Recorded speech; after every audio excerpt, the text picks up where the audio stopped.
The first thing Victoria Hayes noticed that morning wasn't the cold cutting through her BMW's heated interior, or the way pre-dawn Chicago looked like a photograph waiting to happen, all glass and steel catching the first weak light.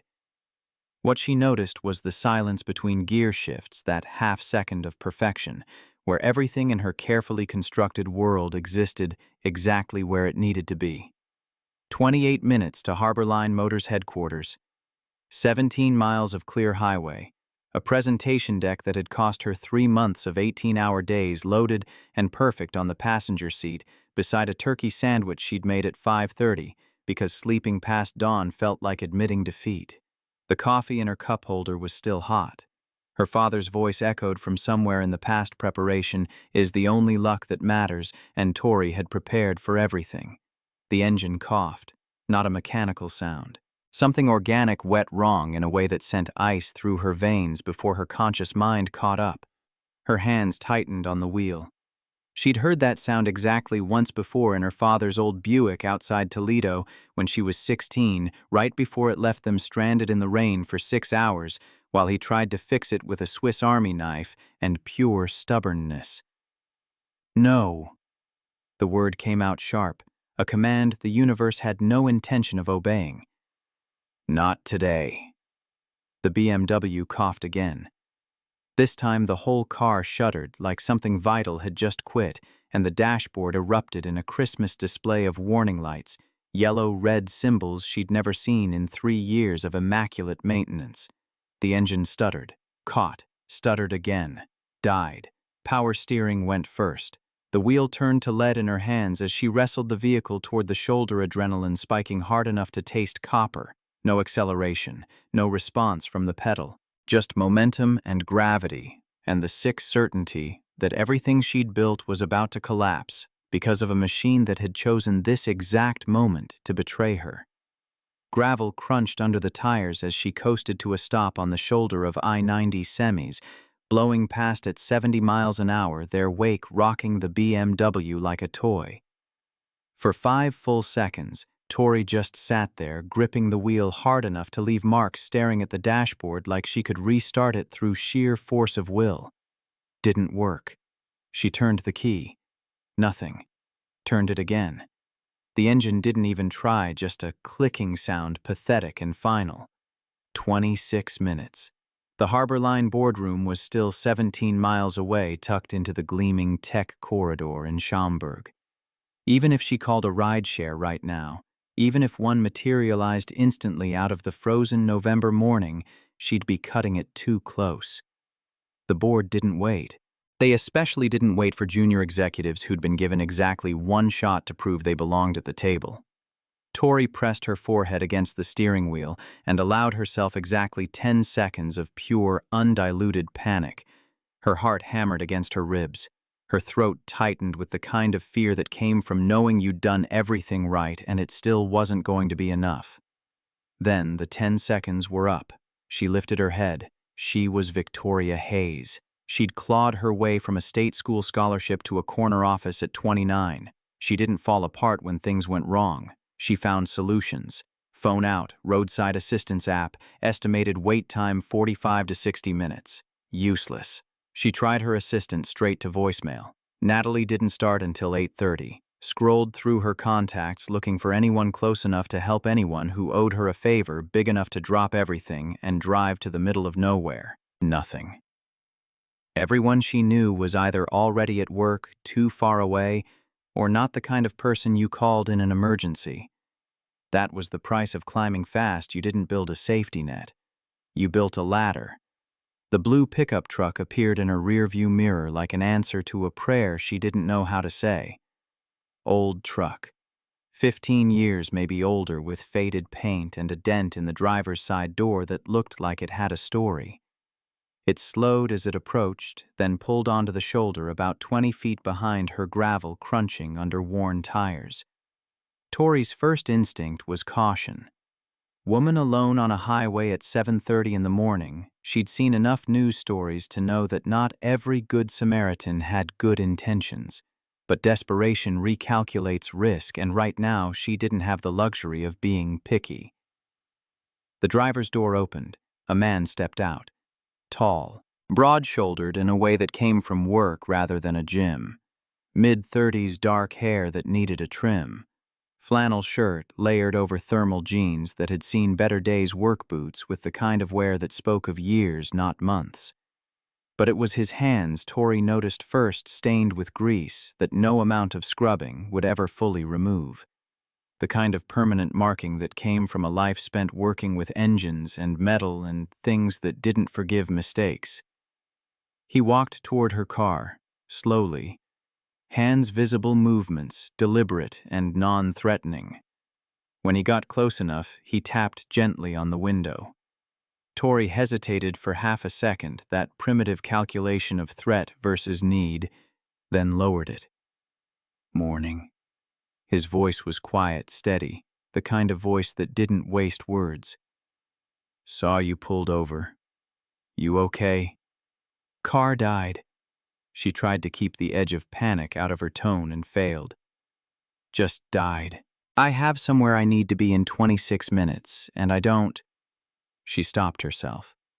He didn't need her life story. The stranger glanced at the BMW, then back at her. Something in his expression shifted recognition maybe, or professional assessment. Mind if I take a look? Do you know cars? The question came out sharper than she intended. He didn't seem offended, just smiled slightly, something flickering in his eyes that might have been amusement. Yeah, I know cars. 24 minutes. No other options presenting themselves out of thin air. Tori pulled the release lever and the hood gave a soft click. He lifted it with the ease of someone who'd done this 1,000 times, propping it open with the support rod. Then he leaned in, one hand braced on the frame, and just looked. Not poking randomly, not making a show of expertise, just methodical examination with focused intelligence. Tori watched through the windshield, fingers drumming anxiously on the wheel. He wasn't rushing, wasn't performing, just reading the engine bay like a musician reading sheet music. His eyes moving with the kind of pattern recognition that suggested this was more than a hobby. After maybe 60 seconds, he straightened and walked back to her window. When's the last time you had the battery terminals cleaned? She blinked. I don't know. The dealership handles all the maintenance. He nodded like that told him everything he needed to know about her relationship with machines, the kind of person who paid other people to understand the things that kept her moving. Your battery's fine, but the connection's corroded, not getting clean flow to the starter. He gestured toward his truck.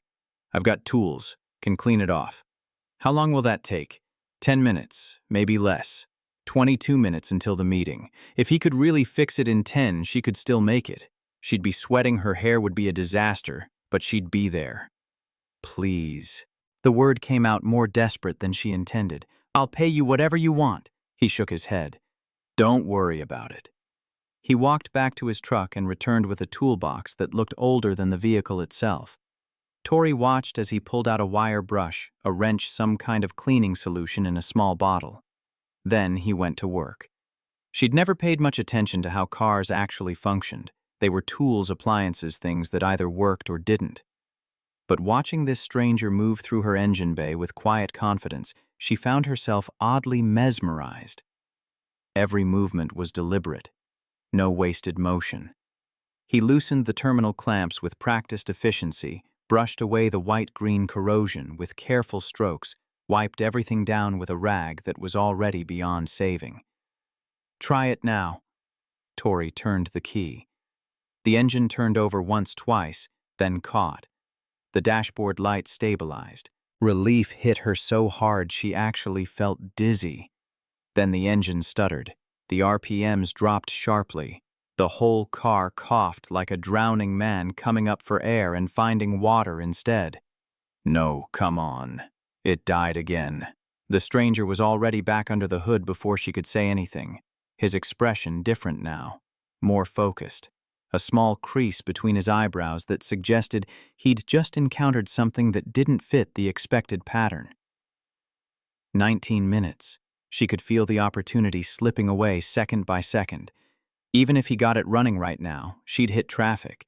She'd arrive flustered, unprepared, off her game. The board would see it in her face before she said a word, but there was nothing else to do but wait. He was muttering to himself, too quiet for her to hear, but she could see his lips moving, running through possibilities, diagnosing in real time. He pulled out his phone and used the flashlight to peer into a space she couldn't see, checking connections deeper in the system. 15 minutes. How's it looking? She tried to keep her voice steady. Fuel pump relays toast. He didn't look up. That's why it keeps dying. Battery issue was just the first symptom. Can you fix it? Long pause.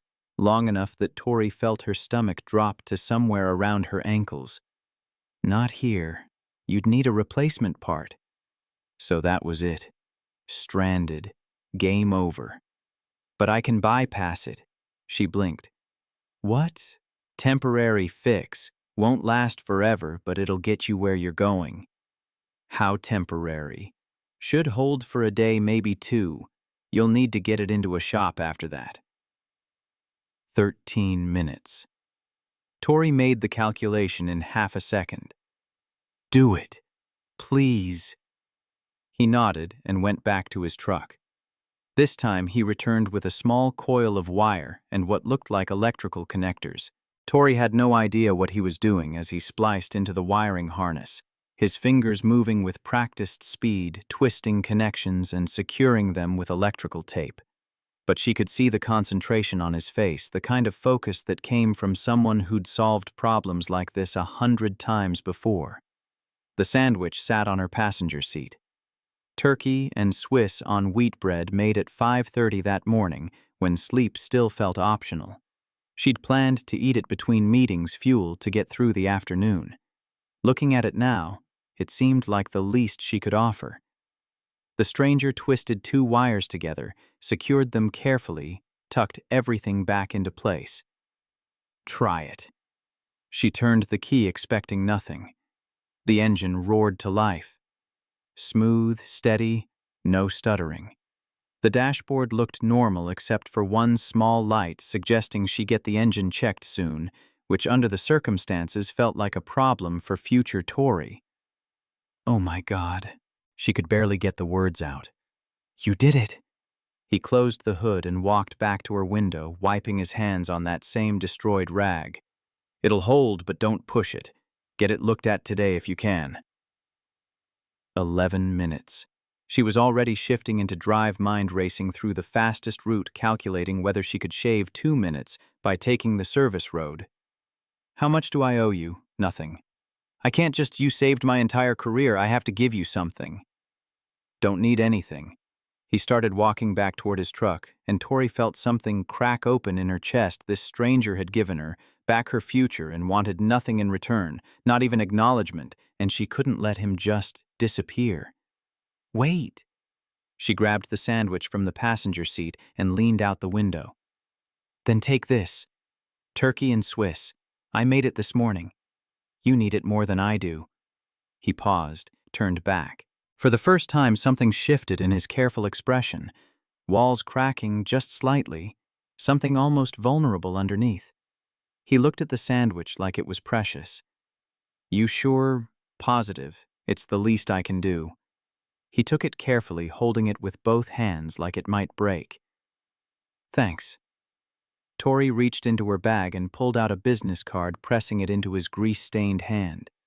The embossed letters caught the morning light. Victoria Hayes Strategic Development, Harbor Line Motors. If you ever need anything, call me. I mean it. He glanced at the card, then slipped it into his shirt pocket without reading it. Hope your meeting goes well.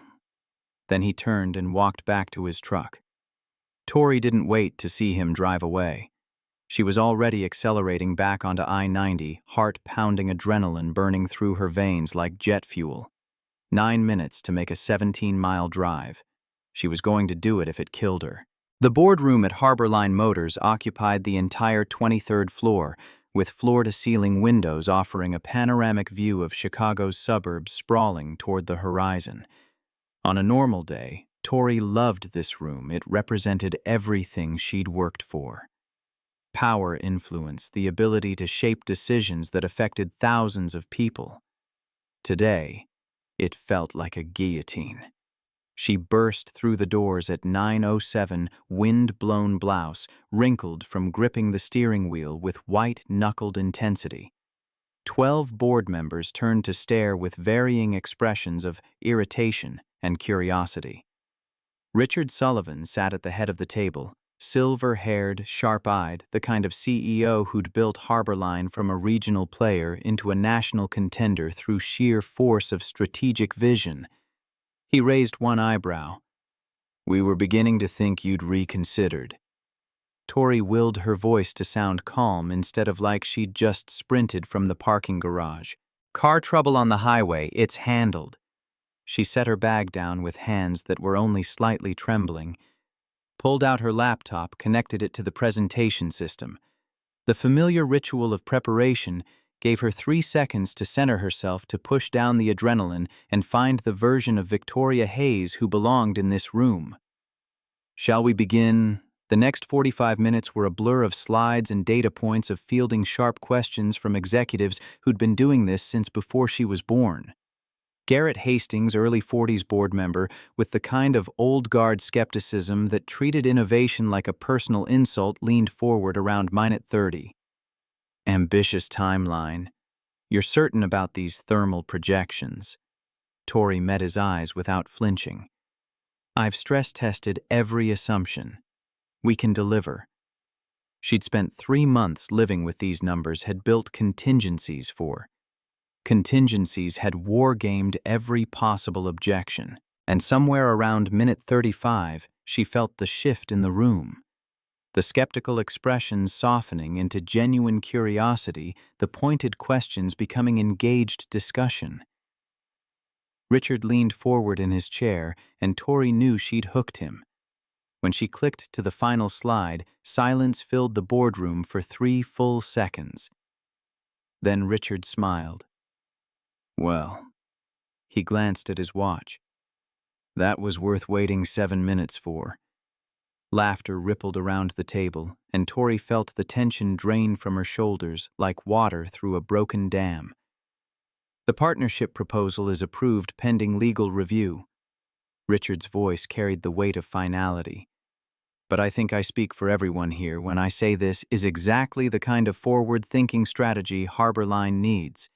"Well done, Tori," the other board members murmured agreement. As the meeting broke up and executives filed out discussing next steps and implementation timelines, Richard pulled her aside. "Impressive work."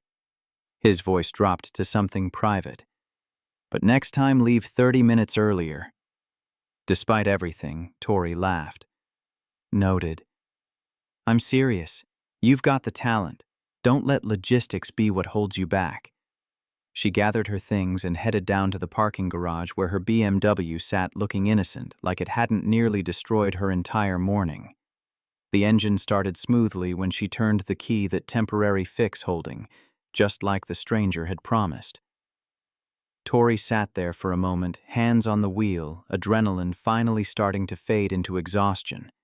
She'd been so focused on the meeting, on saving her presentation, that she hadn't had time to fully process what had happened on that highway. A complete stranger had stopped to help her, had spent over 30 minutes diagnosing and fixing a problem that wasn't his responsibility, had refused payment, refused anything except a sandwich she'd made at 5:30 in the morning. Who did that anymore?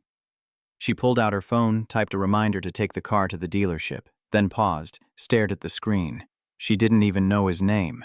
The BMW dealership service manager examined her engine bay with the expression of someone encountering a puzzle that didn't quite fit the manual. He whistled low through his teeth. "Somebody did a bypass on your fuel pump relay." He straightened, wiping his hands on a shop rag. "Clean work, too. This wasn't a dealership repair." "How long would it have taken you to fix?" He checked his computer, scrolling through parts availability. "We'd have had to order the relay. 2 days minimum before we could even start." "Who did this for you?" "Just someone who stopped to help." The service manager looked at her like she'd described encountering a unicorn on the interstate. "Well, whoever they were, they knew what they were doing. This isn't amateur work." He gestured at the bypass. "I'd hire them." Tori drove home that evening with a properly installed relay and a bill that made her wince. The car ran perfectly. The crisis had been averted. The meeting had been a success. Her career was still on track. She should have been celebrating. Instead, she sat in her pristine downtown condo, all glass and chrome, and carefully curated emptiness, staring out at the Chicago skyline, thinking about grease-stained hands and a quiet voice and someone who'd refused money but accepted a sandwich like it was worth more than gold. Her laptop sat on the coffee table. After 20 minutes of trying to focus on emails and failing, she opened a search engine. Typed mechanic Chicago fuel pump bypass. Nothing useful. Generic results about repair shops and mobile services. She tried BMW relay repair roadside. Still nothing that helped her find one specific person who'd been in one specific place at 7:30 that morning. Tori stared at her business card on the desk. The embossed letters caught the lamplight. Victoria Hayes Strategic Development Harbor Line Motors. He had her contact information. If he ever needed anything, he knew how to reach her. The question was, would he? She fell asleep that night with her phone on the nightstand, wondering if a stranger who refused payment would ever call to collect on gratitude he didn't seem to want. 3 days passed like water through fingers. Tori threw herself into work partnership implementation, legal review coordination, supplier negotiations, the kind of high-stakes project management that had earned her the VP track in the first place. She didn't think about the stranger on the highway. That was a lie. She thought about him at odd moments, waiting for her coffee to brew, stuck in traffic, lying awake at 3 in the morning when her brain refused to shut off. But she didn't dwell on it. There was a difference. Friday evening found her working late in her office, the executive floor mostly empty except for the ambient hum of the building's climate control. The city sprawled beyond her window. Millions of people living their lives in those glowing rectangles of light, and she knew exactly none of them beyond their professional utility. Her phone rang. Unknown number. She almost declined. Telemarketers and spam calls had trained her to ignore anything without a contact name, but something made her answer. "This is Victoria Hayes." Silence on the other end, long enough that she almost hung up. Then, "Hi, this is probably weird, but you gave me your card a few days ago on I-90. Tori's breath caught. She knew that voice, quiet, careful with words, the same tone that had said, "I've got tools," like it was the simplest thing in the world. "I remember." Her professional mask slipped just slightly. "Is your truck okay?" A pause, then something that might have been a laugh. "Truck's fine. I'm actually calling because, okay, this is going to sound strange, but I wanted to say thank you for the sandwich." Tori blinked at her computer screen. "You called to thank me for a sandwich you already thanked me for. It was a really good sandwich." Despite everything, the stress, the exhaustion, the 3 months of 18-hour days, she smiled. It was turkey and Swiss on wheat, nothing special. It was lunch. His voice carried something deeper than the words. "I hadn't eaten breakfast, was going to skip lunch too. I usually do when I'm working. But that sandwich, I don't know. It mattered." The admission hung in the air between them, vulnerable in a way that suggested he didn't usually share things like this with strangers. "I'm glad it helped." Tori found herself leaning forward in her chair, phone pressed closer to her ear, like proximity might tell her more about this man who helped people and skipped meals. "I also wanted to apologize for not introducing myself properly that morning. I was focused on the repair. Anyway, I'm Marcus. Marcus Reed." "It's nice to officially meet you, Marcus." She could hear him breathing on the other end, not nervousness exactly, but the sound of someone who wasn't used to phone conversations with strangers who gave them business cards. "Can I buy you dinner?" The words came out before she'd fully thought them through. Properly this time, not just handing you a sandwich on a highway. Long silence. Long enough that Tori started composing the polite backpedaling in her head. "You don't have to do that." "I know. I want to." She kept her voice steady. "You helped me when you didn't have to. And I'm curious how you knew to fix that relay when my dealership said it would take 2 days. Another pause. She could almost hear him considering weighing options. Okay. He said it quietly, like he was surprising himself. Yeah, dinner would be nice. They made plans for Sunday evening. A small place Marcus knew in Elk Grove Village. Nothing fancy, he said, but the food was good and honest. Tori agreed and hung up, staring at her phone for a full minute afterward. She had no idea why she'd invited him to dinner. Professional courtesy. Simple curiosity. The nagging sense that a man who bypassed fuel pump relays on highway shoulders shouldn't be eating turkey sandwiches because he skipped too many meals. All of the above, probably. She packed up her laptop and headed home, realizing for the first time all week that she was smiling. Mama Rose's family kitchen occupied a corner of a strip mall in Elk Grove Village, the kind of place you'd drive past 100 times without noticing. Vinyl booths the color of old Coca-Cola signs. A jukebox in the corner playing Motown. The smell of something cooking that reminded Tori of Sunday dinners. She'd never actually had her childhood, had been frozen meals and microwave popcorn, her father too busy with his Mustang restoration to notice what constituted nutrition. She arrived 15 minutes early, which was unlike her. Spent an embarrassing amount of time in her car, deciding if dark jeans and a cashmere sweater was too casual or trying too hard, ultimately settling on the fact that Marcus had seen her wind-blown and desperate on a highway shoulder, so anything was an improvement. His truck pulled into the parking lot at exactly 6 o'clock. He'd made an effort too, she could tell. Clean flannel shirt with actual creases like it had been ironed, no visible grease stains on his hands. Hair freshly trimmed, but the work boots were the same, broken in and comfortable, like he'd drawn a line between presentable and pretending to be someone else. Hi. He walked over with that same quiet confidence she remembered from the highway.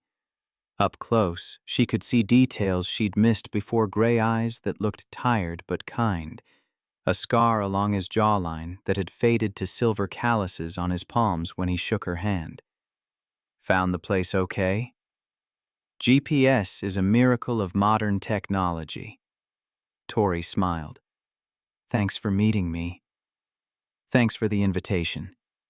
Inside, the owner greeted them, a woman in her 60s with warm eyes and an accent that suggested English was a second language learned well, but not first. Marcus. She lit up like he'd made her entire evening just by walking through the door. Finally, you brought someone special. She grabbed 2 menus and led them to a corner booth, talking the entire way about how Marcus hadn't visited in months, and she'd started to worry, was he eating properly? Did he need her to send food home with him because she knew he didn't cook? Marcus looked slightly embarrassed but didn't correct her, just traded gentle jokes in return. Yes. Rose, he was eating. Knows he hadn't forgotten about her. Life had just been busy. When they were finally seated and alone, Tori leaned forward. She seems to really care about you. Rose has known me since I moved to the neighborhood. After... He stopped. Reset. After my wife passed. Sarah. 4 years ago. The information landed like a stone in still water. Tori felt the ripples spread outward, rearranging everything she'd assumed about this man. I'm sorry. Thanks. He changed the subject with the smoothness of someone who'd had this conversation too many times. What about you, Chicago native? Ohio originally. She let him redirect, recognizing the boundaries being set. Came here for work, never left. They ordered. Rose insisted on the meatloaf, special mashed potatoes and green beans like your mama used to make, she said, which was hilarious because Tori's mother had never made anything more complicated than boxed mac and cheese. But she didn't correct it. The conversation found its rhythm. Marcus asked about her work, what it was like in corporate America. Tori found herself telling him things she didn't usually share, how lonely it could be at the top. how exhausting it was to always be proving herself worthy of the space she occupied. I used to work on engines with my dad. The admission surprised her. Old Mustang he was restoring. He never let me touch it, said girls would break things, so I taught myself everything about cars just to prove him wrong. Marcus smiled. Small, but genuine. Did it work? He died before I could show him. Tori took a sip of water. Heart attack when I was 20, but I made it to the automotive industry anyway, so there's that. That's impressive. Engineering background, business side. But I know enough to be dangerous. She met his eyes across the table. What about you? You clearly know your way around an engine. He was quiet for a moment, that same careful consideration she'd heard on the phone. Used to work in the industry. Detroit mostly. Design work for the big three. Long time ago. Tori felt something click into place, the surgical precision under her hood, the way he'd diagnosed the problem in seconds, the confidence that came from years of professional expertise. Wait, you're an engineer. Was. He emphasized the past tense. Not anymore. Before she could ask what happened, his phone buzzed on the table. His entire demeanor changed, shoulders tensing, jaw tightening, the relaxed version of Marcus vanishing behind walls she couldn't see. I'm sorry, I need to take this. He was outside before she could respond, phone already at his ear. Through the window, Tori watched him pace the parking lot, freehand running through his hair in a gesture that spoke of stress or worry or both. Rose appeared at the table with a knowing expression. Everything okay? I think so. He got a call. Ah, probably his daughter. Rose started clearing their appetizer plates. Maya. 8 years old, sweet as sugar. Usually stays with the neighbor when Marcus goes out, but she gets nervous sometimes. His daughter. The information rearranged everything again. Wife dead 4 years ago. 8-year-old daughter. Engineering career in Detroit. Somehow abandoned. A whole life she knew nothing about. He's a good father. Rose patted Tori's shoulder. Best man I know. Sarah would be proud of how he's raised that little girl alone. You're lucky he stopped for you that day. Marcus returned 5 minutes later, looking apologetic and tired. I'm sorry about that. My daughter was worried because I wasn't home yet. She's staying with Mrs. Din. Chen next door, but she gets anxious when routines change. He pulled out his wallet. I should probably head back.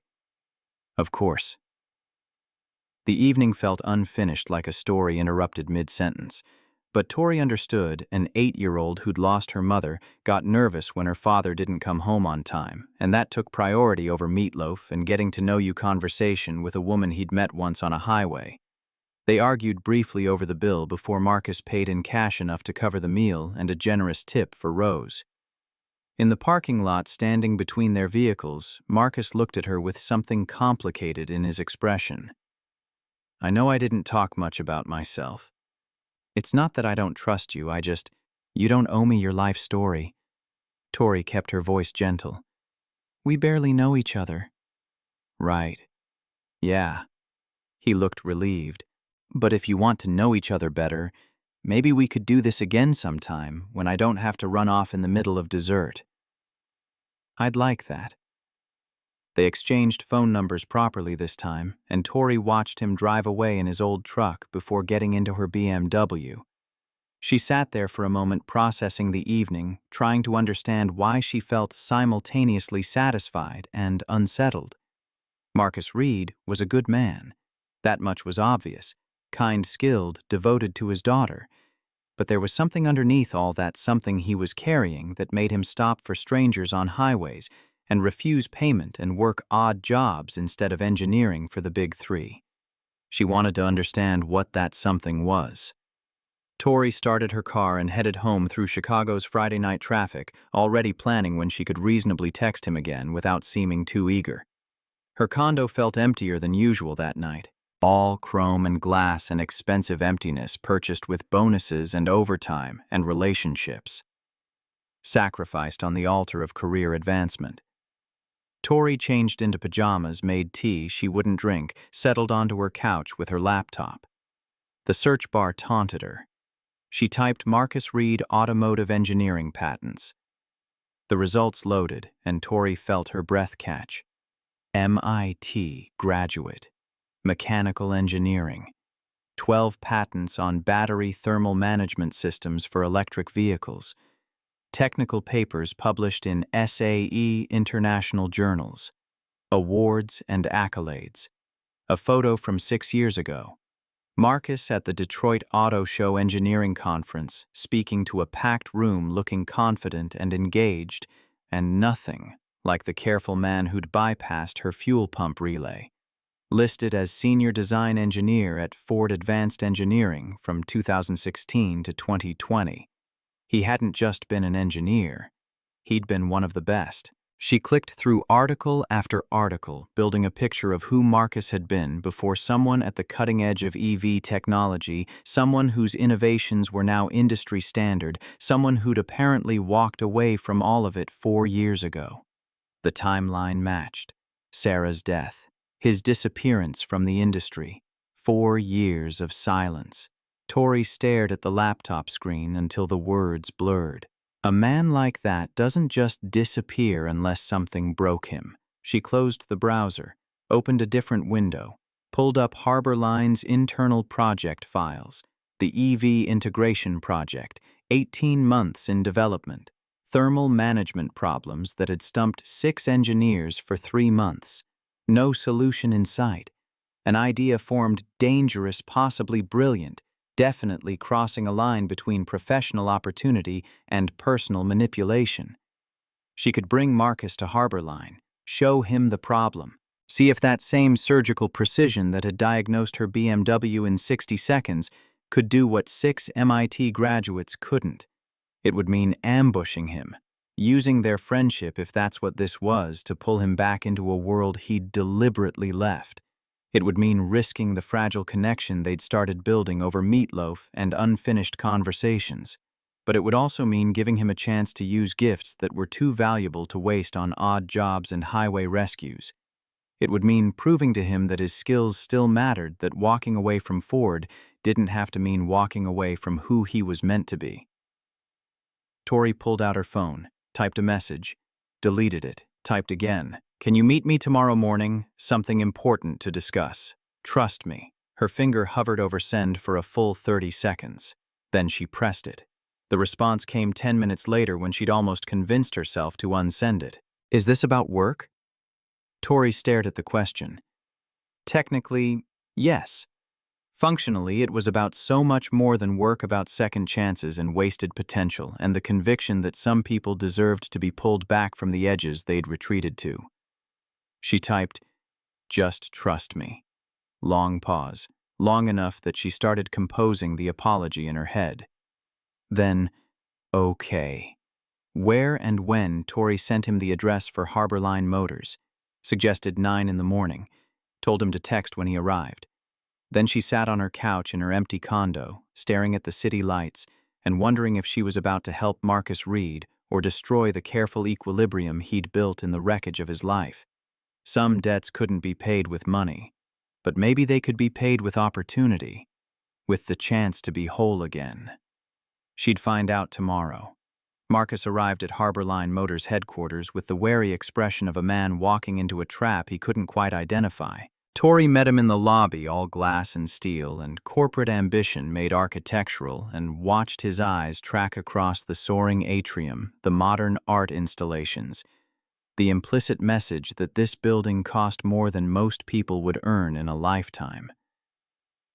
Thank you for trusting me. He studied her face like he was reading a schematic. Should I be nervous? Probably. She led him to the elevator keycard required for the restricted floors. Marcus followed without speaking, that same quiet patience she'd seen on the highway. But she could feel the tension radiating off him, the way his shoulders had gone tight, his hands sliding into his pockets like he was stopping himself from reaching for something. The elevator opened on the R&D lab, and Marcus stopped breathing. Massive space. Workbenches and diagnostic equipment and prototype EV chassis in various states of assembly. Engineers moving between stations, their conversations a mix of technical jargon and creative problem-solving. This was his world, the one he'd walked away from. Tori watched him freeze in the doorway, watched something complicated move across his face. Recognition and longing and fear all tangled together. We're 18 months into a project that's supposed to revolutionize Harbor Line's EV position. She kept her voice neutral, professional. But we're stuck. A woman looked up from a diagnostic monitor, early 30s, Korean-American, sharp eyes that missed nothing. Diane Park, senior engineer and the closest thing this project had to a savior, which meant she'd been failing spectacularly for 3 months and knew it. "Who's this? Diane Park, meet Marcus Reed." Diane's eyes went wide. Actually wide, like Tori had just introduced her to a celebrity she'd assumed was dead. "Wait, the Marcus Reed." She set down her tablet and walked over that academic excitement of someone encountering a legend. The Detroit Engineering Journal paper on battery thermal dynamics. Marcus looked uncomfortable. "You read that? Read it." "I cited it in my thesis at University of Michigan." Diane was practically vibrating now. "That paper changed how I think about heat dissipation in EV systems." "What are you doing here?" Marcus glanced at Tori. The look said, "You ambushed me, and I should have seen this coming, and what the hell am I doing here all at once?" "I invited him to consult." Tori kept her tone light. "Fresh eyes on the integration problem." Diane didn't wait for permission. Just pulled up schematics on the nearest monitor, talking fast about battery pack thermal spikes during rapid discharge, every cooling solution, adding weight, or creating failure points. 6 engineers and 3 months of work, producing nothing useful. Marcus stood silent, studying the schematic with that same focused attention he'd given her BMW's engine bay. 60 seconds of complete concentration, while engineers started gathering, curious about the stranger in street clothes standing where only lab coats usually tread. Then he pointed to a section of the design. "You're routing coolant wrong." His voice was quiet but certain. "See here, you're fighting natural heat distribution instead of working with it. Reverse this flow path, add a secondary buffer here." He traced the correction with his finger. 15% temperature reduction. No weight added. Diane stared at the screen, then at Marcus, then back at the screen. "That's..." She turned to the engineer standing next to her. "Why didn't we see that?" Marcus shrugged that same self-deprecating gesture from the highway. "You're too close to it. Been staring at this design for months. You see what you expect instead of what's actually there. Any competent engineer would spot it eventually," another engineer offered. Diane cut him off. "We've had 6 competent engineers looking at this for 3 months. He saw it in 60 seconds. The room went quiet, that particular silence that comes when everyone realizes they've been made to look foolish by someone who wasn't even trying. Marcus looked distinctly uncomfortable with the attention, glanced at Tori like, "Can we leave now? And you knew this would happen, and I don't belong here anymore." Richard Sullivan appeared in the lab doorway. Tori's stomach dropped. She hadn't planned this, hadn't anticipated that the CEO would be monitoring security cameras on a Saturday morning, hadn't considered that bringing an unauthorized consultant into the restricted R&D floor might trigger executive interest. Richard walked toward them with the measured pace of a predator who'd already won. Silver hair, sharp suit even on the weekend, eyes that could read a balance sheet or a person with equal precision. "Mr. Reed," he extended his hand. "I don't believe we've been introduced." Marcus sat in Richard Sullivan's office, panoramic city view furniture that cost more than his truck, and tried to remember how to breathe in rooms like this. Tori had positioned herself by the window, carefully neutral, while Richard asked him to explain the thermal solution in detail. It started as a simple explanation, became an interrogation. 20 minutes of technical discussion where Richard tested every assumption, probed every claim, pushed back on conclusions to see if Marcus actually understood what he was suggesting or had just gotten lucky. The questions were sharp, designed to expose weakness. Marcus answered them all. He couldn't help it. This was what he'd been trained for, translating complex engineering concepts into language that board members and executives could grasp, making the invisible visible through analogy and clarity. He'd forgotten how good he was at this, how much he'd missed the particular satisfaction of watching comprehension dawn in someone's eyes. Richard leaned back in his chair when they finished studying Marcus with an expression that suggested he'd just discovered something valuable. "Mr. Reed, I'd like to offer you a consulting position. 3 months part-time work from home when possible." He named a rate that made Marcus's throat tight. "Considerably higher than staff positions. You'll report to Tori on the EV integration project." The offer hung in the air like smoke. Marcus could feel Tori watching him, could feel the weight of expectation pressing down on his chest. This was what she'd wanted, what she'd planned when she sent that cryptic text message asking him to trust her. "I have a daughter." The words came out harder than he intended. "She's my first priority. Non-negotiable." Richard didn't even blink.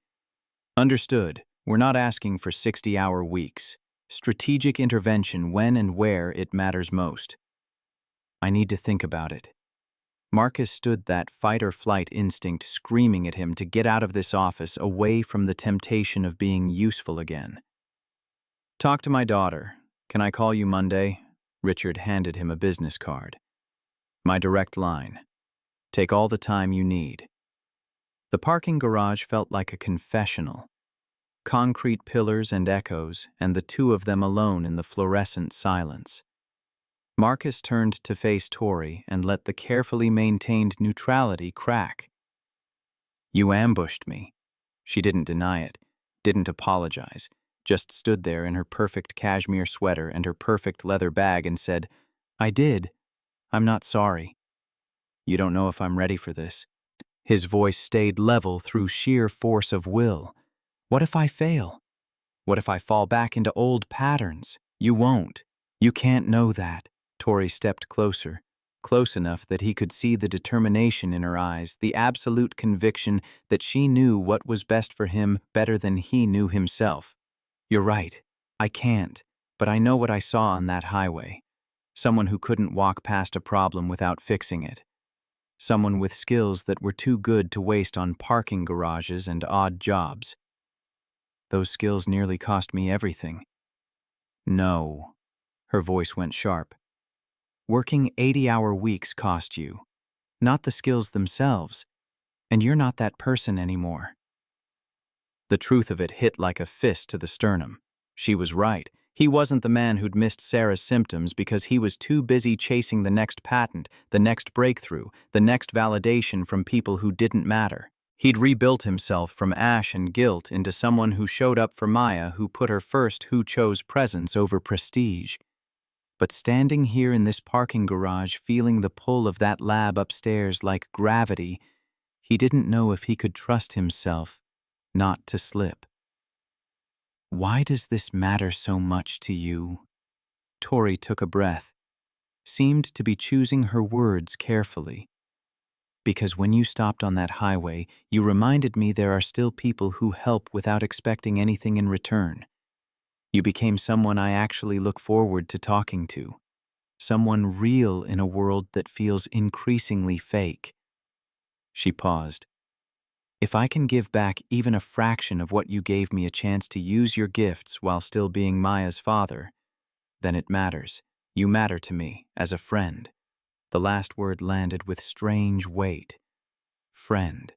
Like she was drawing a boundary even as she crossed every other line by bringing him here.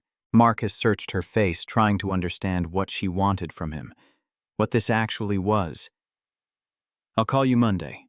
He moved toward his truck. "Either way, He could feel her watching as he drove away, could feel the invisible threads she'd tied around his ribs pulling him back toward a life he'd deliberately burned to the ground. Maya was building a volcano at the kitchen table when Marcus got home baking soda and vinegar construction paper, painted to look like lava poster board with facts about plate tectonics written in her careful 8-year-old handwriting. Mrs. Chen had already left the neighbor's patient presence, replaced by the comfortable chaos of an afternoon project. "How was your morning?" Maya didn't look up from cutting out a palm tree. "Interesting." Marcus pulled out a chair, watching his daughter work with the same focused intensity she brought to everything. Sarah's concentration, his hands. "I saw something today I haven't seen in a long time. A place where I used to belong." Maya set down her scissors, studied him with eyes that saw too much. "Like the lab where you worked at Ford." "Yeah, sweetheart, like that." She went quiet. That particular silence that meant she was thinking hard about something important. "Do you want to go back?" The question shouldn't have surprised him. Maya asked the hard things had learned early, that life didn't wait for you to be ready before it demanded answers. "I don't know." Marcus picked up the glue stick, helped her attach the palm tree to the volcano's base. "I'm scared I'll mess up again. Miss the important things." Maya looked at him with Sarah's eyes and said the simplest, most devastating truth. "You don't miss me now." Marcus pulled her into a hug, this impossibly wise child who shouldn't have to worry about whether her father was happy, who'd already lost too much, and somehow still had the courage to tell him it was okay to try. "No, baby. I don't miss you. Ever." "Then you won't miss me if you go back." She pulled away, went back to her volcano, like she'd just solved a complex equation. "You're different now." Sunday evening, Marcus called Tori earlier than he'd promised. Couldn't stand another day of Maya watching him be scared. "I know I said Monday, but you were probably going crazy waiting." He paced his small living room phone pressed to his ear. "We're in." "When do I start?" He could hear the smile in Tori's voice. Relief and triumph mixed together. "Wednesday. I'll email you the details." After they hung up, Marcus stood at his window watching Chicago's Sunday traffic and wondered what the hell he'd just agreed to. Whether Tori Hayes had saved him or just given him enough rope to hang himself with. Either way, there was no going back now. Wednesday morning, Marcus showed up at Harborline wearing new clothes that still had creases from the package. Dark jeans, button-down shirt, work boots because he drew the line at pretending to be someone who wore dress shoes. His hair was freshly cut. His hands were clean, really clean, not just surface clean like he'd scrubbed away 4 years of odd jobs and highway repairs to reveal the engineer underneath. Tori introduced him to the team. Diane welcomed him with academic enthusiasm. Others looked curious or skeptical, or both. Marcus settled at the workstation they'd assigned him and pulled up the project files. 4 hours disappeared like water through his fingers. He hadn't realized how much he'd missed this, the particular satisfaction of solving problems that mattered, of seeing patterns emerge from chaos, of translating theoretical understanding into practical application.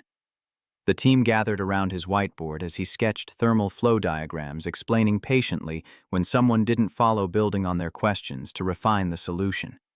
It felt like coming home after a long exile, like remembering a language he'd thought he'd forgotten. Diane knocked on Tori's office door around 1 o'clock with an expression somewhere between awe and disbelief. "He completely redesigned the battery thermal system." She set her tablet on the desk, pulled up Marcus's schematics. "Not tweaked. Fundamentally reconceived the entire approach. If it works the way he's describing, we just leapfrogged every competitor in efficiency and safety." Tori walked to the lab, stood in the doorway watching Marcus surrounded by engineers, all of them talking over each other with the excited energy that came from breakthrough moments. He was explaining something with his hands, drawing invisible diagrams in the air, completely absorbed. He caught her eye across the room and smiled. The moment stretched longer than it should have. Something passed between them that felt different than friendship, more complicated than professional respect. Tori's heart jumped in her chest and she didn't understand why. She turned away before anyone could notice. December arrived with early darkness and holiday parties neither of them particularly wanted to attend. Marcus maintained his boundaries like they were carved in stone, left at 3:30 every day to pick up Maya from school, turned down evening strategy dinners, made it clear that his daughter's schedule took priority over everything else. Richard seemed surprised the first time Marcus refused an after-hours meeting. "I have dinner with my daughter at 6. Non-negotiable." Richard studied him for a long moment, then nodded. "Fair enough. We'll schedule around you." Tori watched the exchange from across the conference room and felt something shift in her chest. Pride, maybe, or the recognition that Marcus was proving it was possible you could be brilliant at your work and still put family first. You didn't have to sacrifice everything to be valuable. They fell into routines without planning it. Morning coffee runs where they'd talk about everything and nothing, walks during lunch breaks when the weather wasn't actively trying to kill them. Marcus told her about Maya's latest obsession with veterinary medicine, about terrible pancakes on Sunday mornings, about the small joys of a life built deliberately small. Tori told him about the loneliness of corner offices, about broken engagement to someone who'd demanded she choose between him and her career, about waking up at 29 and realizing she had everything she'd worked for and no one to share it with. The company holiday party happened in mid-December, mandatory attendance for executives, which meant Tori spent 2 hours making conversation with board members and pretending she enjoyed small talk. She found herself watching Marcus across the room, laughing with Diane, showing a junior engineer something on his tablet, checking his phone when Maya texted. The realization hit her like a physical blow. I'm in love with him. Not infatuation, not gratitude for helping her on the highway, not professional admiration for his brilliance. The real thing. The kind that changed your entire understanding of what you wanted from life. Tori left the party early. Sat in her car in the parking garage, processing the admission, trying to understand when friendship had become something else entirely. Marcus was still putting pieces back together, still figuring out how to be both father and professional. He didn't need her feelings making everything complicated. He needed stability, friendship, support, not romantic pressure from someone who'd already changed his entire life. She could manage this, be professional, keep her distance. He never had to know. 2 weeks later, Marcus called about Maya's science fair. His voice carried that particular awkwardness of someone asking for help they weren't sure they deserved. "This is going to sound weird, but would you maybe want to come as a friend? For moral support. She's been working on this volcano project and she's nervous." Tori found herself saying yes before she'd fully considered what it meant stepping into his life beyond Harborline's walls, meeting the daughter, who was the reason for every boundary he maintained. Saturday morning at Lincoln Elementary, the gymnasium transformed into a maze of student projects, solar systems, and plant growth experiments, and Maya's baking soda volcano with hand-drawn posters about plate tectonics. Marcus introduced them carefully. "Maya, this is my friend Tori from work." Maya studied Tori with disconcerting intensity. 8 years old, going on 30, dark curly hair like her mother. Eyes that evaluated without judgment. "You're very pretty." Tori smiled. "Thank you. I hear you're building a volcano." What followed was 45 minutes of helping Maya fix a drooping poster, discussing veterinary school requirements, like they were talking to a college student, watching Marcus watch his daughter with such obvious love that Tori felt something crack open in her chest. This was when it fully hit her. Not just Marcus the engineer, not just Marcus the man who'd saved her on a highway. Marcus, the father. Marcus choosing to build a life around someone else's needs. Marcus being the kind of parent Tori's father had never been. Walking to the parking lot after Maya between them, the little girl looked up with devastating directness. "Are you going to be my dad's girlfriend?" Marcus went rigid. "Maya," Tori felt her face heat. "We're friends, sweetie." "Oh, okay." Maya seemed to consider this. "But you're nice, and Daddy smiles when he talks about you." "That's enough." Car. Now. Maya ran ahead, leaving them standing in awkward silence. I'm sorry. Marcus looked mortified. She's direct. She's wonderful. Tori meant it. You're doing an amazing job with her. Their eyes met. Something unspoken passed between them. Recognition maybe, or possibility, or the acknowledgement that boundaries were harder to maintain than either of them had anticipated. Tori drove home alone and cried in her car. Because she loved him, loved Maya, and could never tell him either thing without destroying the careful equilibrium they'd built. Monday morning, a man stepped out from behind a pillar in Harbor Line's executive parking garage. Garrett Hastings, board member, early 40s with the kind of polished ruthlessness that came from years of hostile takeovers and corporate warfare. Mr. Reed, moment of your time. Marcus followed him to an empty conference room, instinct screaming that this wasn't a friendly conversation. Garrett opened a briefcase, slid a document across the table. I've been impressed with your work. Very impressed. He leaned back with the confidence of someone who'd already won. I represent investors in Apex Motors. We're developing a competing EV platform. This is a consulting offer, $500,000 for 6 months of your expertise. Marcus looked at the number. More than he'd made in 4 years combined. Enough to give Maya everything private school college fund at University of Michigan security he couldn't provide fixing parking garages. You're asking me to leave Harbor Line? We're asking you to make the smart financial choice. You have a daughter to think about. Marcus slid the document back across the table like it was contaminated. I'm not for sale. Garrett's expression hardened. You should reconsider. Life is expensive. Loyalty doesn't pay tuition. Maybe not. Marcus stood. But I can look my daughter in the eye when I tuck her in at night. Can you... He left before Garrett could respond. But the threat was clear in the way the older man watched him go. This wasn't over. Late afternoon, Marcus found Tyler Brooks struggling at a workstation. 23, fresh from University of Illinois African-American kid with talent and crippling imposter syndrome written all over his face.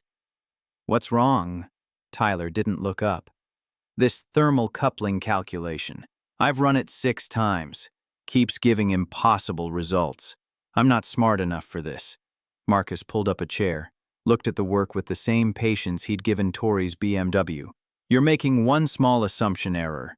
Here, he pointed. But the real issue isn't the math. It's that you're ready to give up. Tyler started to protest, and Marcus cut him off.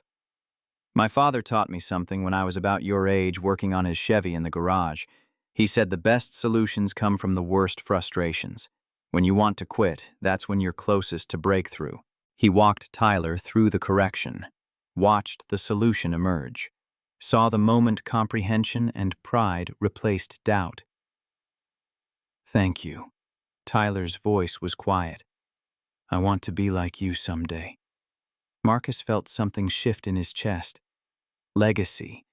Not just patents or papers or innovations that would outlive him, but passing knowledge forward to someone who'd pass it forward again. You'll be better. You're already asking the right questions.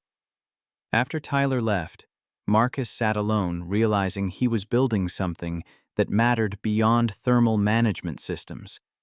Something that would last.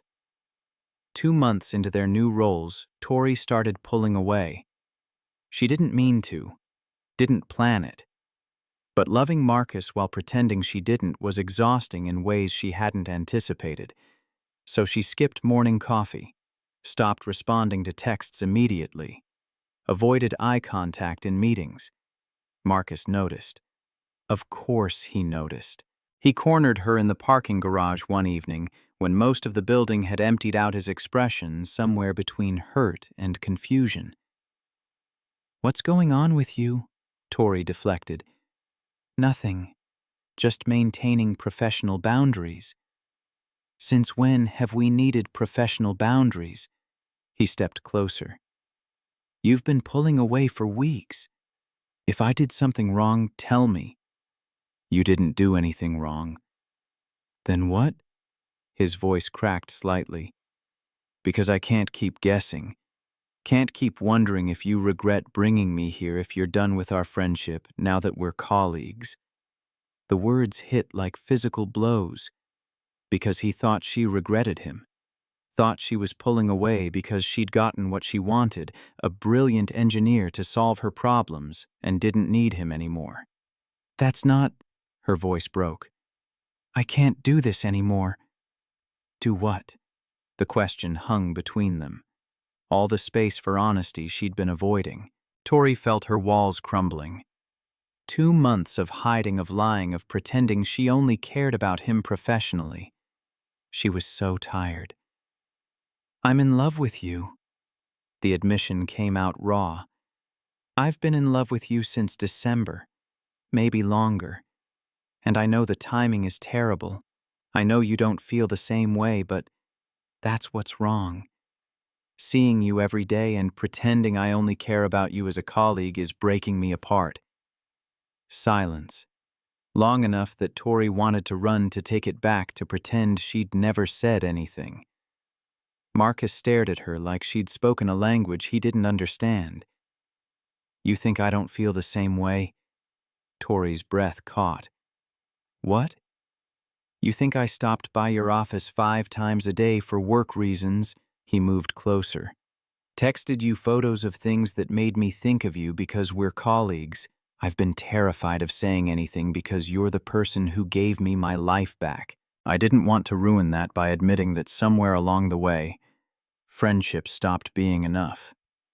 He was inches away now, close enough that she could see the gray flecks in his eyes, could count his heartbeats in the pulse at his throat. I'm in love with you, Tori. Have been for months. The confession rearranged everything. All her careful planning, all her professional distance, all her certainty that he could never want her the way she wanted him. Marcus cupped her face with hands that still carried calluses from years of honest work, leaned in slowly enough that she could have stopped him. She didn't. The kiss started tentative, questioning, then deeper as weeks of suppressed feeling poured into it. His hands in her hair, her fingers gripping his shirt. Everything they'd been holding back finally given permission to exist. Then Marcus pulled away. Something shifted in his expression. Fear replacing joy. Walls slamming back into place. Wait. He stepped back. What's wrong? This is too much. Panic edged into his voice. I can't, Maya. What if this doesn't work? What if I mess this up too? You won't. You don't know that. He was backing toward his truck now. I couldn't save Sarah. I missed every sign because I was too focused on work. What if I'm so focused on you that I miss something with Maya? What if she gets attached to you and then loses someone else? Marcus, that's not going to happen. I can't risk it. His voice broke. I can't risk her getting hurt again. She's just starting to be okay. This was a mistake. He fumbled for his truck keys. I need to focus on being her father. That's all I can handle right now. Don't do this. Tori heard the desperation in her own voice. We can figure it out together. I'm sorry, I can't. He drove away, left her standing alone in the parking garage, hand pressed against the pillar for support, watching his taillights disappear. The kiss still burned on her lips. His confession still echoed in her ears. I'm in love with you. But he'd chosen Maya over her. Chosen safety over risk. Chosen to run rather than trust that maybe possibly they could make this work.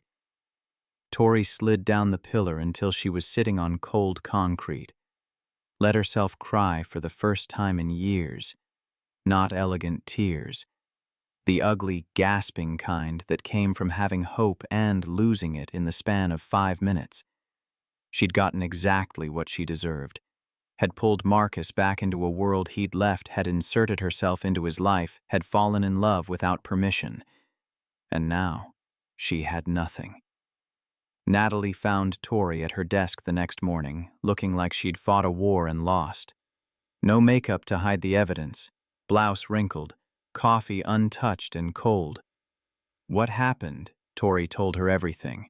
The words came out flat, emotionless, like she was reporting quarterly earnings instead of describing her heart breaking in a parking garage.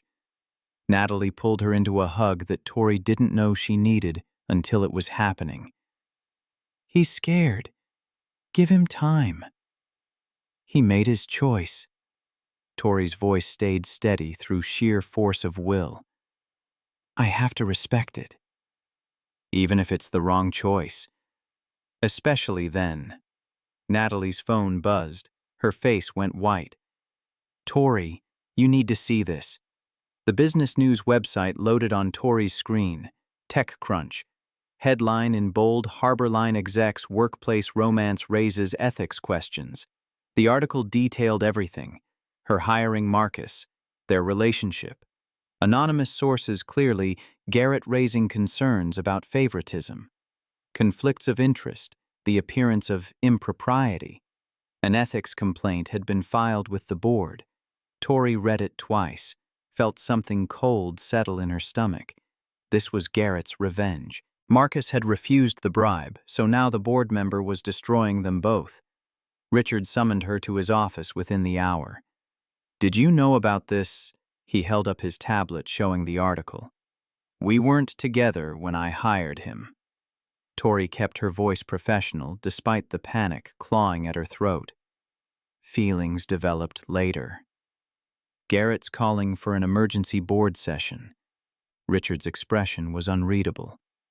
He wants one of you to resign. That's insane. Marcus earned his position. I know that.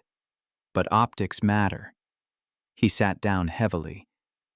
The board will demand answers. The emergency session happened that afternoon. Production timeline review as the official cover, but everyone knew what this was really about. Garrett used every opportunity to attack questioned whether they could trust critical decisions to someone hired under questionable circumstances. Reminded everyone that Marcus's last position at Ford had ended abruptly when personal life interfered. What happens when this relationship fails? Garrett's voice carried across the boardroom. Do we lose our CTO and our VP? Tori defended herself with facts. Marcus didn't report to her. They hadn't violated any policies. But she could see board members murmuring uncomfortable with the optics, even if the ethics were technically sound. Garrett played his final card. I propose we require Mr. Reed to present his complete thermal integration strategy to this board. Solo. No backup from Ms. Hayes. He smiled without warmth. If he can prove his worth independent of this relationship, perhaps we can move forward. It was a trap. Humiliate Marcus publicly. Force him to quit rather than face the scrutiny. Unless Ms. Hayes would prefer to resign herself. Save us all the awkwardness. I'm not going anywhere. Tori met his eyes across the table. Then let's see what Mr. Reed is truly capable of. Tomorrow morning, 9 a.m. Be prepared to defend your life's work. Tori called Marcus after the meeting, heard the exhaustion in his voice when he answered. We have a problem. Garrett leaked our relationship to the press, filed an ethics complaint. The board is demanding you present tomorrow solo. He's trying to force you out. Long silence on the other end. Marcus, I'm here. He sounded defeated. This is my fault. I should never have... Don't! Her voice went sharp. This is Garrett being a vindictive bastard because you wouldn't take his bribe. Not your fault. She could hear him breathing, processing. I'll be there tomorrow. After they hung up, Tori sat in her office staring at the city lights and wondering if she'd destroyed Marcus by bringing him back to this world. Whether her conviction that he deserved a second chance had just cost him everything. Marcus paced his kitchen that evening while Maya did homework at the table. She watched him with those two knowing eyes. What's wrong, Daddy? Remember Tori from the science fair? I like her. I like her too, but some people think it's wrong that I have feelings for her. They think I only got my job because of her. Maya set down her pencil. But that's not true. You're really smart.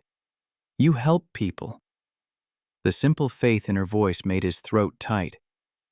I know, baby, but sometimes the truth doesn't matter as much as what people think. He could walk away, protect Maya from the complications, go back to fixing parking garages and skipping meals and staying safe. Or he could fight. Evening found him driving to Oak Hill Cemetery for the first time in months, stood at Sarah's grave with the cold November wind cutting through his jacket. I don't know what to do. His breath made clouds in the air.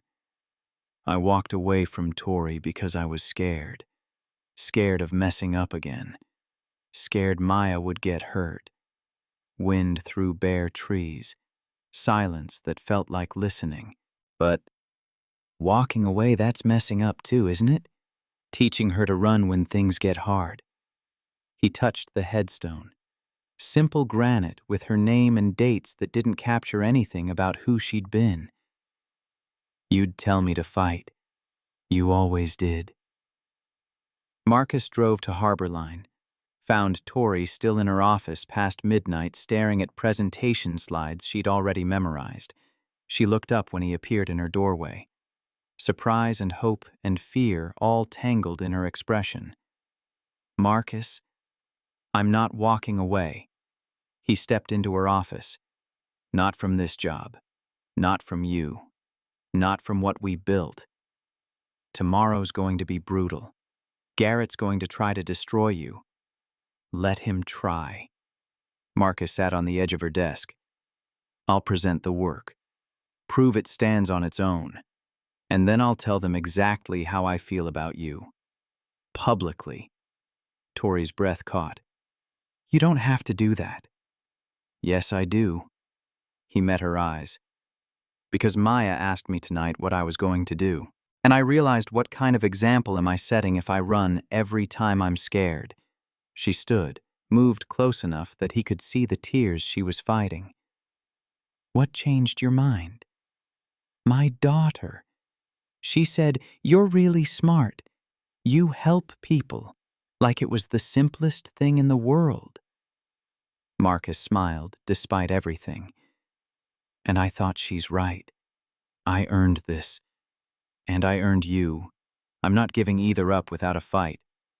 But I need to ask you something first. His voice went quiet. Will you come with me tomorrow? Stand beside me when I face them, always. 9 a.m. the next morning, Marcus walked into Harbor Line's boardroom with Tori at his side.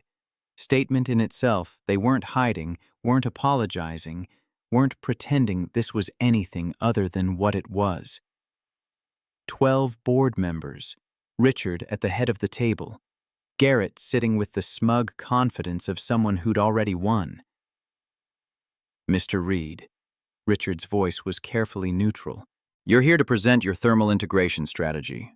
The floor is yours. Marcus connected his laptop, pulled up the presentation he'd built last night between coffee and panic. 45 slides of technical brilliance translated into language board members could grasp. He started with the problem. 6 engineers, 3 months, no solution. Battery packs that overheated during rapid discharge, every cooling approach, adding weight or creating failure points. Then his approach. Not incremental fixes, but fundamental reconceptualization of heat distribution. Working with the physics instead of fighting them. The data spoke for itself. 15% temperature reduction. No weight penalty. Performance exceeding all projections. Patent already filed. 3 other U.S. manufacturers requesting licensing deals. Diane jumped in from the audience with test results that validated every claim. Tyler stood and testified that Marcus's mentorship had made him a better engineer in 3 months than 2 years at University of Illinois. Marcus watched the board members leaning forward, saw comprehension dawning, saw Garrett's smug expression starting to crack. Then the board member interrupted. Very impressive. But let's address the elephant in the room. Garrett's voice cut across the boardroom. Your relationship with Ms. Hayes. How do we know your judgment isn't compromised? Marcus turned to face him directly. You don't. You'll have to trust the results. That's not good enough. Then let me give you context. Marcus took a breath. Let the walls come down. My wife Sarah died 4 years ago. Cancer. I was working 80-hour weeks for Ford in Dearborn, chasing the next project, the next patent, the next validation from people who didn't matter. I missed the signs that she was sick, missed months with her because I thought my work mattered more than my family. The boardroom went completely silent. I quit engineering because I couldn't forgive myself. Spent 4 years doing odd jobs raising my daughter, convinced I didn't deserve to use my gifts. He looked at Tori. Then Ms. Hayes's car broke down on I-90. I stopped to help. She gave me a sandwich because I was too broke to buy lunch. She didn't know who I was, didn't know about my patents or my time at Ford. She just saw someone who helped her and wanted to say thank you. Back to the board. When she brought me here, it was because she recognized wasted talent. My feelings for her developed later, months later, because she's the most professionally rigorous person I know. She holds me to higher standards than anyone I've ever worked with. If anything, our relationship makes me work harder, not compromise, because I want to be worthy of what she sees in me. Garrett leaned back. This is exactly the kind of emotional justification. You offered me $500,000 to leave Harborline. Marcus's voice cut through the interruption. Last month, in the parking garage, a bribe to take Harborline's innovations to your investors at Apex Motors. Garrett's face went white. He's lying. There's no proof. You had a briefcase, dark leather combination lock. The offer document had Apex Motors letterhead with their logo blue and silver geometric design. Marcus spoke with the precision that made him good at engineering. You said I should think about my daughter's future. Private school, college fund at University of Michigan. Security that loyalty doesn't provide. I told you I wasn't for sale. You said I'd regret it. Marcus looked at Richard. So he filed a false ethics complaint and leaked our relationship to automotive news. Revenge for refusing corporate espionage. Every board member turned to stare at Garrett. Richard's voice went cold. Is this true, Garrett? He's fabricating. The conversation happened on January 16th. Marcus pulled out his phone. I remember because it was the day after Maya's birthday. Security cameras in the parking garage will show us entering that conference room together. Timestamp 11:23 a.m. We were alone for 14 minutes. Diane stood from her seat in the audience. I can verify the timeline. Marcus mentioned someone approaching him that day. He seemed shaken. Another board member spoke up. I've had concerns about Garrett's outside investments for months. Never had proof. Richard looked at Marcus, then at Garrett, back to Marcus. Mr. Reed, thank you for bringing this to our attention. His voice carried the weight of executive finality. The board will conduct a full investigation into these allegations. Garrett, you're removed from this meeting pending the results. This is absurd. Security will escort you out. Richard gestured to the guards by the door. We'll be in touch. Watching Garrett leave 2 security guards flanking him, his confidence shattered his leverage. Gunn felt like watching justice served in real time. Richard turned back to Marcus. Your thermal integration strategy is approved. Production plan moves forward immediately. He glanced at the other board members. Unless anyone has objections to Mr. Reed's continued employment, silence. Several board members shook their heads. Then this meeting is adjourned. As people filed out, Richard caught Marcus and Tori before they could leave. That took courage. He looked at Marcus. Standing up here, telling the truth, exposing Garrett's corruption. It was the right thing to do.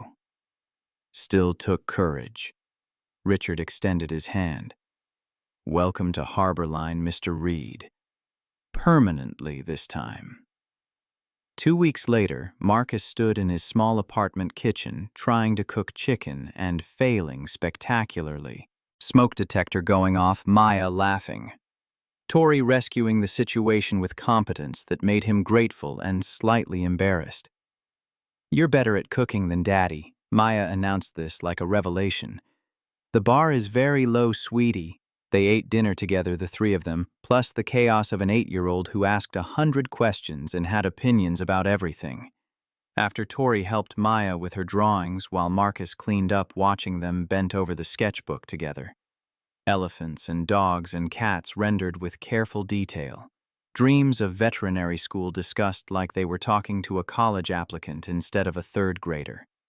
Bedtime found Marcus tucking Maya in that familiar ritual of checking under the bed for monsters and making sure her water glass was full. "I like Tori, Daddy. She's nice." "Yeah, baby. She makes me happy." Maya went quiet. That particular silence that meant she was thinking about something important, like Mommy did. Marcus felt tears start, didn't try to hide them. "It's okay to be happy again, Daddy." Maya's voice carried wisdom she shouldn't have at 8 years old. "Mommy would want that. She told me once that she wanted you to smile even when she was gone." Marcus pulled her into a hug and let himself cry. Really cry. Not the careful tears he'd rationed out over 4 years of grief. "You remember that?" "I remember some things, like how she smelled like vanilla, and how she sang off-key, and how she loved you. I miss her so much."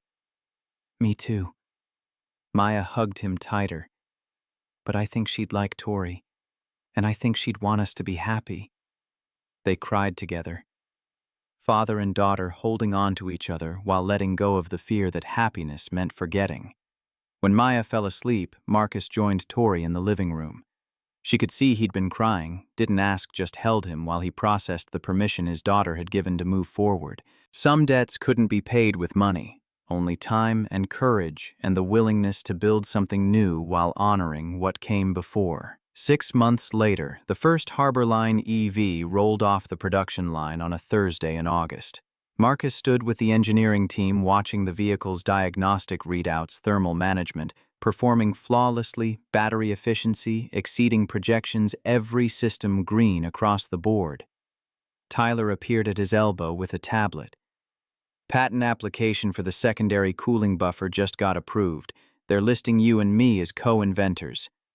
Marcus looked at the young engineer who'd gone from doubting himself to filing patents in 6 months. Legacy wasn't just about what you created, it was about who you helped become. "You did the hard work on that design. You earned it. You taught me how to think about the problem differently." Tyler's voice was quiet. "That conversation in January about not quitting when it's hard, I think about that every time I hit a wall now." That afternoon, Marcus and Tori presented at Cobo Center in Detroit. Industry conference packed with engineers and executives, all of them curious about Harbor Line's breakthrough thermal system. Halfway through the Q&A session, a young woman raised her hand. Her voice shook when she spoke. "I've been thinking about leaving the industry because I couldn't figure out how to be both a good engineer and a good mother. Hearing that your CTO manages both, that he leaves at 3:30 for his daughter, that you schedule around his family, it gives me hope." Marcus met Tori's eyes across the stage, saw everything they'd built reflected there, not just technical innovation, but proof that you didn't have to sacrifice everything to be valuable. "The work matters," his voice carried across the conference hall. "But the people in your life matter more. You don't have to choose between being good at your job and being present for your family. Anyone who tells you otherwise is lying." The applause lasted longer than expected. Marcus's apartment had become their apartment without any formal declaration. Tori's belongings mixed with his, her expensive coffee maker next to his ancient toaster, her work clothes hanging in a closet that used to hold only flannel and jeans. They'd started looking at houses. Something bigger with a yard for the dog Maya desperately wanted, close to good schools and Harbor Line headquarters space for all of them to grow into. But first, a different kind of house. Saturday morning found them at Chicago Animal Rescue. Maya practically vibrating with excitement as a shelter volunteer walked them through the kennels. Dogs of every size and temperament, all of them hoping for someone to choose them. Maya stopped in front of a kennel holding a golden retriever puppy. The dog looked at her with liquid brown eyes and wagged its entire body. "This one," Can we get this one? Marcus and Tori exchanged a look. The kind of silent communication that came from months of learning each other's languages. You sure? Marcus asked his daughter. This is a big responsibility. I'm sure. Maya pressed her face against the kennel. She needs us. Tori smiled. Then I guess we're getting a dog. Can we name her Butterscotch? Marcus laughed, despite himself. Why butterscotch? Because she's the color of butterscotch candies. Duh. They brought Butterscotch home that afternoon, spent the evening setting up a dog bed and food bowls and trying to explain to a puppy that shoes were not toys. Maya was in heaven. The puppy was chaos incarnate. Tori documented everything with her phone while Marcus attempted damage control. It was perfect.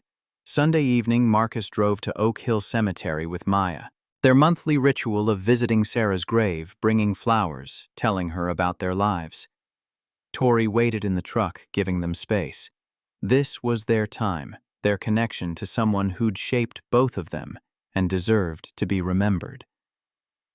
Marcus stood at the headstone holding Maya's hand while his daughter talked about school and butterscotch, and how Tori had taught her to make pancakes that didn't burn. I told Mommy about Tori, Maya's voice was matter-of-fact, and about butterscotch. I think she's happy for us. Marcus looked down at his impossibly wise 8-year-old. I think so too. Do you still miss her? Every day. He pulled Maya close. But I'm learning that missing someone and being happy can exist at the same time. They're not opposites. Maya considered this. Like how I can love Mommy and love Tori. They're different, but both real, exactly like that. They stood in comfortable silence for a while. Then Maya squeezed his hand. I'm ready to go. Tori's probably getting cold. Back at the truck, Tori had the heat running. She smiled when they climbed in, Maya in back, Marcus in the passenger seat, for once letting Tori drive them home. Good visit. Yeah. Marcus reached over and took her hand. Really good. The house they found was in a quiet neighborhood 20 minutes from Harbor Line. 3 bedrooms, fenced yard, good school district. Room for Maya to grow up, for Butterscotch to run, for all of them to build something that looked like family. They moved in on a Saturday in October. Friends from Harbor Line showed up to help Diane directing traffic, like a military operation, Tyler carrying boxes twice his size to prove he could, Richard surprising everyone by appearing with coffee and donuts for the volunteers. By evening, the furniture was arranged and the boxes were mostly unpacked, and Maya was running through the house with Butterscotch, both of them discovering new spaces to explore. Tori found Marcus standing in the backyard staring at the sky. You okay? Yeah. He pulled her close. Just thinking about how different life looks than it did a year ago. Better different or worse different? Better. Definitely better. He kissed the top of her head. Though I never thought I'd own a house with someone who has more degrees than I do and makes me look bad at cooking. You make yourself look bad at cooking. I'm just present for the disasters. They stood together watching the sunset paint the sky in shades of orange and pink. Maya's laughter drifted from inside the house. Butterscotch barked at something only puppies could see. Marcus thought about the morning his life had changed. BMW broken down on I-90. 26 minutes to save a stranger's career. A sandwich that meant more than money. Everything had spiraled out from that moment. Professional resurrection. Falling in love. Learning that second chances were real if you had the courage to take them. Thank you. He said it quietly. For what? For stopping me from staying small. For seeing something in me I couldn't see in myself. He turned to face her. For not letting me hide. Tori smiled. You did the same for me. Reminded me that success without connection is just expensive loneliness. We're quite the pair. Yeah. She kissed him. We really are. 1 year after Tori's BMW died on I-90, Marcus picked her up before dawn. Drove to the exact spot where they'd met, pulled onto the shoulder where her perfect morning had fallen apart, and his life had started coming back together. The November air was cold, wind cutting through their jackets, déjà vu so strong it felt like time folding in on itself. "This is where we met." Marcus stated the obvious because he didn't know how else to start. "I know. I've thought about that morning so many times." He turned to face her, pulled a small box from his jacket pocket. "I talked to Maya first. She helped pick it out. Said it needed to be pretty but not too sparkly because you're practical." Tori started crying before he even opened the box. "I know people will say it's fast. 9 months officially together, a year since we met. But I also know I want every morning, even the terrible pancake mornings with you." He opened the balm, simple diamond on a silver band, elegant and understated. "Every evening listening to Maya's stories with you. Every moment of this messy, beautiful life with you. Victoria Hayes, will you marry me?" She was laughing and crying at the same time. "Yes. God, yes. 1,000 times yes." He slid the ring onto her finger, kissed her while cars rushed past on I-90, none of them stopping because there was no emergency here. Just two people who'd saved each other building a future on the shoulder where they'd first met. Some coincidences weren't accidents. Some strangers changed everything. And sometimes the fastest way forward was letting someone see you. Really see you broken and brilliant and worthy of a second chance. Tori pulled back enough to look at him. "Can I tell you something? Anything." "That morning when my car died, I thought my whole world was ending. Missed presentation, failed career, everything I'd worked for disappearing."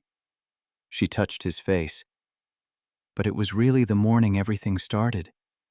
The morning I stopped building a life alone and started building one that mattered." "Same." Marcus smiled. "I was so focused on staying safe, on not risking anything, that I'd forgotten what it felt like to actually live." "What changed?" "You did. You saw someone on the side of a highway and decided they were worth saving." He kissed her again. "Best decision you ever made." "Second best." Tori held up her hand, the ring catching the early morning light. "This is the best." They drove away from the highway shoulder in Marcus's old blue truck, the same vehicle that had pulled over on a cold November morning to help a stranger.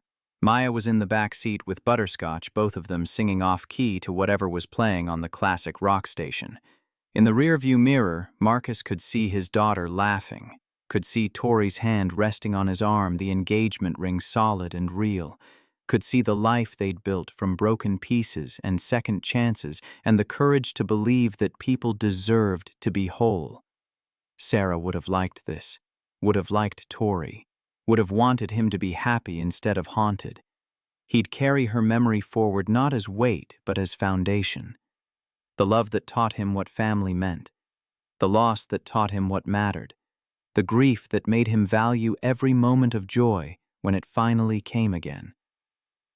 The truck merged onto I-90, heading toward their new house, toward pancakes that would probably burn, toward a future they were building together one imperfect morning at a time. Marcus reached over and took Tori's hand. She squeezed back, and they drove toward home.